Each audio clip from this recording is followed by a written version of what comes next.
Bienvenue sur Inestimable, le podcast du groupe Giboire. Bien vous accompagner, c'est aussi répondre à vos interrogations. C'est pourquoi nous sommes à votre écoute et en tant que professionnels de l'immobilier, nous vous conseillons en mettant à profit notre expertise. Nous souhaitons, avec ce nouveau format, mettre une fois de plus en actes et en mots une valeur qui nous est chère, la proximité. Pour ce nouvel épisode d'Inestimable, nous aborderons le sujet de la difficulté à se loger pour les étudiants du Grand Ouest. Nous évoquerons des exemples concrets avec des métropoles comme Rennes, Angers et Nantes. Cette difficulté à se loger pour les actifs en devenir est marquée par une offre limitée face à une demande, vous l'aurez compris, accrue. Nous comptons par exemple à ce jour 3 demandes pour un logement disponible à la location à Angers, 2 pour Nantes et enfin 5 pour Rennes. Des chiffres qui en disent long sur cette recherche laborieuse. Avec nous pour en parler aujourd'hui, Martin Giboire. Bonjour Martin. Bonjour Marie-Cécile. Vous êtes directeur général du réseau d'agences du groupe Giboire. Pour commencer, pouvez-vous nous dire quelques mots sur qui est Martin Giboire ? Alors, je suis un passionné d'immobilier, effectivement. Je suis né dans l'immobilier depuis 35 ans et je vis autour de ce domaine-là depuis la naissance, me baladant dans les chantiers, dans les immeubles, faisant les saisons locatives justement dès 18 ans. Donc, c'est une passion familiale. Avant de traiter justement ce sujet, est-ce que vous pouvez rapidement nous parler du réseau d'agences ? Comment est-il constitué au sein du groupe Giboire ?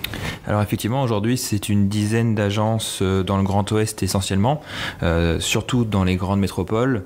Donc on est présent historiquement sur Rennes, sur Nantes, sur Saint-Malo, Angers, Vannes. Voilà, c'est essentiellement aussi le premier gestionnaire privé du Grand Ouest.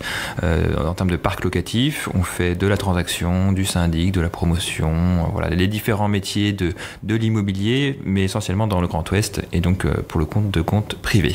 Quel facteur explique la difficulté à se loger pour un étudiant dans les métropoles du Grand Ouest ? Le premier, c'est qu'il est de plus en plus difficile de devenir propriétaire. Les taux de crédit ont augmenté de manière importante ces dernières années et donc on a de moins en moins de locataires qui peuvent devenir propriétaires. Comme ces locataires ne peuvent pas devenir propriétaires, ils ne peuvent pas libérer leur logement. On a ce premier facteur et puis le loyer avant était quasiment lissé par rapport à un emprunt. Aujourd'hui, il faut se rendre compte l'emprunt pour un même appartement à l'acquisition ou à location, souvent le loyer va être 2 fois moins cher que le remboursement d'emprunt, donc tous les ménages ne peuvent pas forcément se le permettre. Le deuxième facteur, c'est la location de courte durée qui continue de grappiller des logements sur nos différents secteurs. Il n'y a pas les mêmes règles dans la location de logements de courte durée. On a par exemple besoin de diagnostic de performance énergétique, donc les logements les plus énergivores peuvent être loués en courte durée alors qu'ils ne pourront plus l'être sur la partie locative classique. Et le dernier aspect, c'est la fiscalité, forcément, puisqu'elle est de plus en plus contraignante pour les investisseurs. Le dispositif Pinel va s'arrêter à la fin 2024.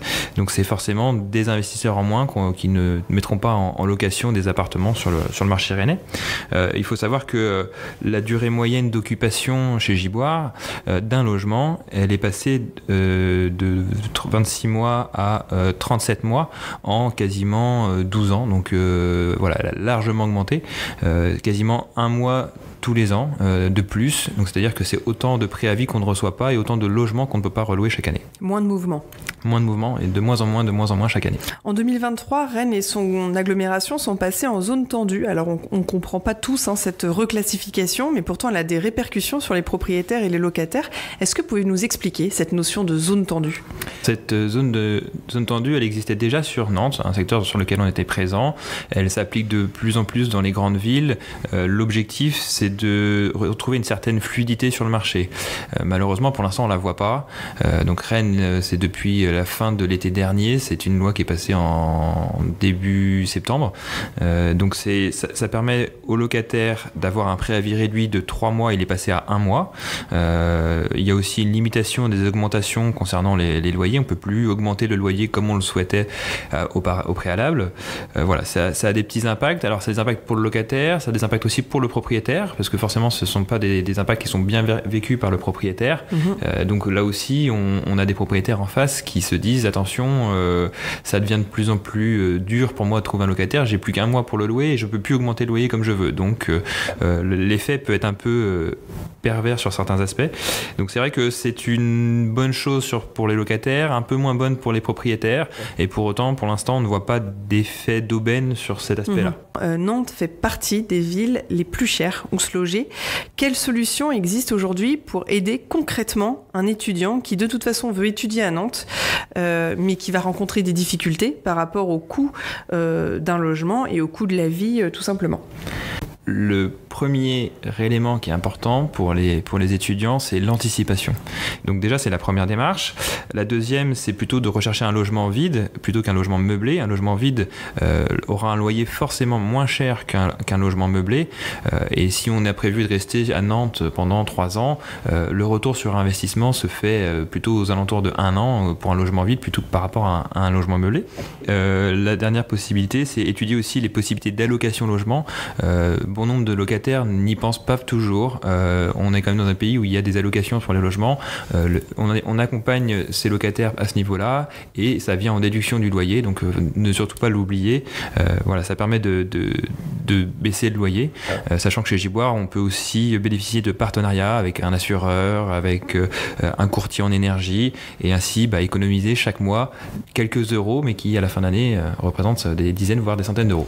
Et je pensais tout à l'heure à votre conseil d'anticipation. À cela, un étudiant pourrait dire qu'avec Parcoursup, ils ne savent pas forcément dans quelle ville ils vont atterrir, entre guillemets. Qu'est-ce que vous pouvez répondre à un étudiant à quelqu'un qui vous dirait ça, qu'anticiper dans un contexte où Parcoursup n'a pas encore donné les résultats, ce n'est pas simple? Là, c'est tout le risque, malheureusement. On subit également ce fait-là. C'est vrai qu'un étudiant qui ne sait pas où il va arriver, malheureusement, il va anticiper sur des visites dans plusieurs villes. Il y a un risque, forcément, c'est est-ce que je prends un logement ou est-ce que je ne le prends pas? Si je ne le prends pas, j'ai un risque de mal logement. C'est un risque à prendre, malheureusement. Des fois, on a des locataires qui viennent chez nous, qui prennent des logements en juin et qui nous disent non, j'ai pas pu avoir l'école que je voulais, donc je libère mon logement. Voilà, malheureusement, aujourd'hui, on n'a pas de solution miracle. Il faut réussir, c'est un peu du poker, il faut réussir à se dire je prends un logement et j'espère avoir l'école, ou alors c'est l'inverse, c'est-à-dire j'attends d'avoir le retour de l'école, mais je suis sûr d'avoir un logement qui sera moins agréable. En 10 ans, on va passer à Angers. Angers a connu une augmentation de 40% de ses étudiants, c'est énorme. Et même si c'est aujourd'hui en France la ville qui construit le plus, comment on peut comment remédier justement au déséquilibre engendré par cette augmentation d'étudiants? Alors là aussi, il y a plusieurs axes. On peut tout simplement aller vers de la mutualisation des logements. Je prends un exemple assez simple. Une colocation d'étudiants ou un co-living, vous pouvez être 5, 6 occupants dans un seul logement. Alors que ces étudiants, il y a quelques années, ils auraient eu 5 appartements différents, 5 studios. Donc voilà, la mutualisation des logements permet de libérer directement des logements en location ou en acquisition. Il faut aussi continuer les travaux sur le parc existant, parce qu'on a un parc existant qui est en train de vieillir du fait de la fin du Pinel par exemple. Donc il faut continuer de travailler sur ces logements pour qu'ils soient plus performants énergétiquement parlant, et éviter de les perdre. On peut aussi convaincre les propriétaires qui cherchent à vendre leur logement de passer à la location, parce que malheureusement le marché de la vente est un peu plus ralenti ces derniers temps, donc on peut essayer de les convaincre d'investir à la location pendant quelques temps. Et l'idéal malgré tout serait une nouvelle loi de défiscalisation qui permettrait de redonner au marché une volumétrie de logements à la location. On espère, mais pour l'instant on n'a pas de nouveauté de ce côté-là. Et c'est vrai, j'y pense en plus pour compléter la première question que j'ai posée. Aujourd'hui, mais vous le rappeliez tout de suite, il y a un phénomène de décohabitation. C'est-à-dire que pendant des années, un étudiant, il vivait seul dans un studio. Mais avec les familles recomposées aujourd'hui, avec le fait que chacun ait voulu un peu avoir son logement, finalement, ça a rendu cette location complexe. Et aujourd'hui, on va de plus en plus vers des zones des dispositifs de colocation ou de mutualisation, comme vous disiez. Mutualisation, co-living, tout aujourd'hui, tout peut être mutualisé.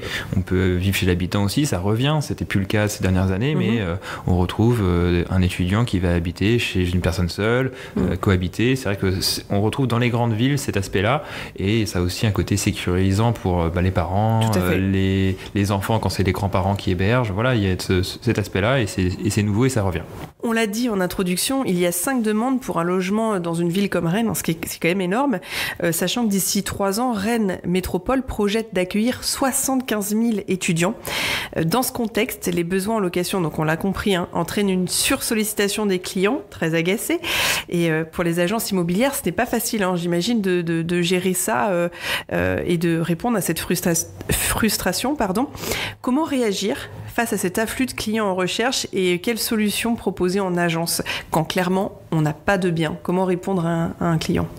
Alors c'est une situation qui n'est pas nouvelle, qui s'empire d'année en année. Pour vous donner un ordre d'idée, certaines journées chez Giboire, on a plus de 1000 appels par jour. On comprend les familles, on comprend les étudiants, on comprend nos clients. Donc c'est ce que je disais tout à l'heure, on les accueille avec grand plaisir dans nos agences. Il faut prendre le plus de pédagogie possible. Il faut le faire de manière la plus intelligente possible. Donc comment c'est tout simplement en arrivant en agence, on essaye de conseiller nos clients d'arriver en agence directement avec leur dossier complet. Ça paraît bête, mais ça permet de gagner beaucoup de temps pour le client comme pour le gestionnaire locatif. On prend rendez-vous dès la prise de contact, on essaye d'accompagner et de garder la motivation du client le plus possible.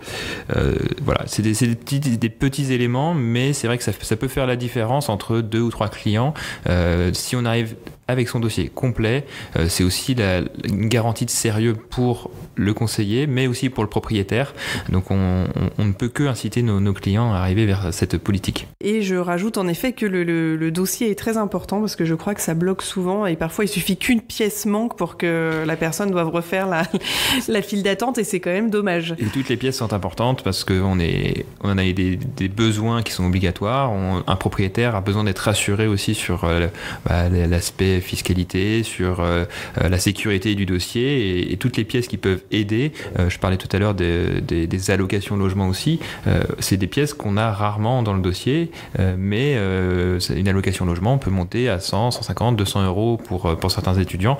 Donc c'est pas neutre quand on a un loyer qui peut parfois être à 400, 500 euros. Alors on va terminer par la question signature de ce podcast inestimable. Martin Giboire, pouvez-vous nous partager une expérience qui vous a marqué depuis que vous travaillez au sein de cette entreprise familiale, donc liée à la location justement étudiante ou pas? Est-ce que vous pouvez nous partager un souvenir ou une anecdote? Un souvenir. Le plus vieux des plus vieux souvenirs, ça devait être quand j'avais 16 ans, mon premier stage en immobilier, qui normalement est un stage d'observation. Et à l'époque, mon tuteur m'avait dit tiens, va faire cette visite. Ça donnera rien, mais comme ça te permettra au moins de découvrir le métier. Il s'avère que je suis revenu 2 heures plus tard à l'agence, j'avais une offre dans les mains et il m'a dit oui, c'est pas toujours comme ça, là c'est un peu facile, tu verras, la prochaine fois ça sera pas le cas. Et puis finalement, ça a été dur les prochaines fois ou pas spécialement? Ça dépend des fois. Il y a des fois plus faciles, il y a des fois plus durs, mais effectivement, ça reste un bon souvenir et une bonne anecdote par rapport à cette jeune expérience. Forcément. On va bientôt conclure. Dernier mot, ce podcast inestimable, il a été initié par vos équipes. Martin Giboire, est-ce que vous pouvez nous en dire quelques mots? C'est une nouveauté, c'est aussi une manière de s'exprimer un petit peu sur le marché immobilier. On sait que beaucoup de personnes parlent du marché, il augmente, il diminue. On est là aussi pour apporter un peu d'informations, on est là pour essayer de conseiller nos clients ou des personnes, ou des non-clients d'ailleurs, pardon. Donc on est là à votre écoute et puis on essaye d'apporter un peu d'informations de culture immobilière. Donc moi je trouve ça très intéressant et j'ai hâte de découvrir les prochains épisodes. Très bien. Eh bien, merci encore Martin pour cette participation. Et je vous dis à tous à très bientôt pour un 3e épisode que vous retrouverez à la rentrée. Au revoir Martin. Au revoir.